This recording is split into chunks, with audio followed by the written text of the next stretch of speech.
Semakin meningkatnya peredaran narkoba dan obat-obatan terlarang di Indonesia, saat ini sudah mencapai tingkat yang mengkhawatirkan.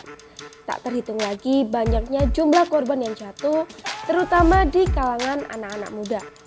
Invasi barang haram tersebut begitu masif, menerobos semua kalangan. Mulai dari level tukang becak hingga sekelas pejabat elit pun tak berkutik dengan rayuan semu tersebut. Tingkat penyebarannya yang begitu pesat di Indonesia tentu sangat menarik untuk kita simak. Berikut beberapa modus yang tak lazim digunakan untuk menyelundupkan narkoba. Yang pertama, disimpan di dalam ban mobil. Seperti kisah sabu-sabu seberat 20 kg yang didatangkan langsung dari negeri jiran Malaysia, yang mana menggunakan ban mobil sebagai media pengirimannya.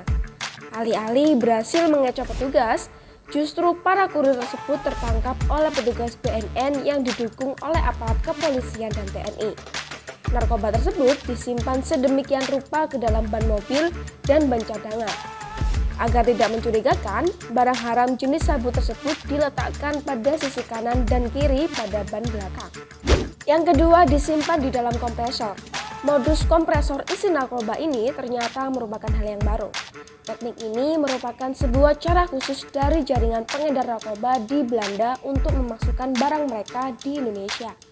Sebelumnya, jaringan mereka menggunakan kapal-kapal yang berlabuh, kemudian narkoba tersebut dijemput oleh speedboat kecil agar tidak mencurigakan.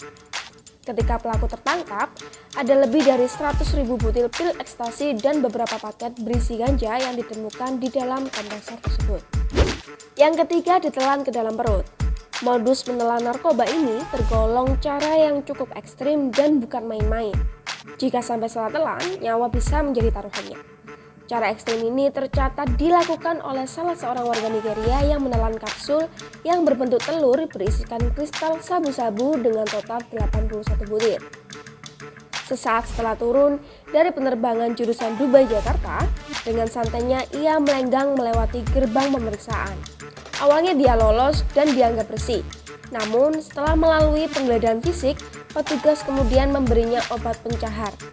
Setelah beberapa saat, dirinya pun mulai merasa mulas. Sehabis buang air besar, terbongkarlah kedoknya. Ternyata narkoba tersebut disimpan di dalam perut. Yang terakhir, disimpan di dalam Al-Quran. Baru-baru ini, seorang pengedar sabu di Surabaya menyembunyikan barang haram tersebut di dalam Al-Quran. Pelakunya adalah seorang tukang rombek. Ketika tertangkap, pelaku mengaku bahwa cara yang ia lakukan ini agar aman dari endusan petugas.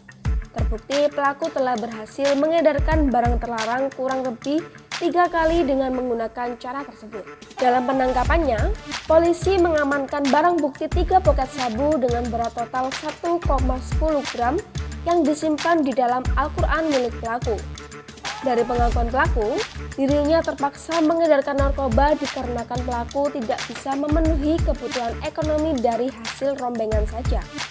Itulah beberapa modus yang tak lazim digunakan untuk mengedarkan narkoba. Bagaimana pendapatmu mengenai aksi-aksi tersebut?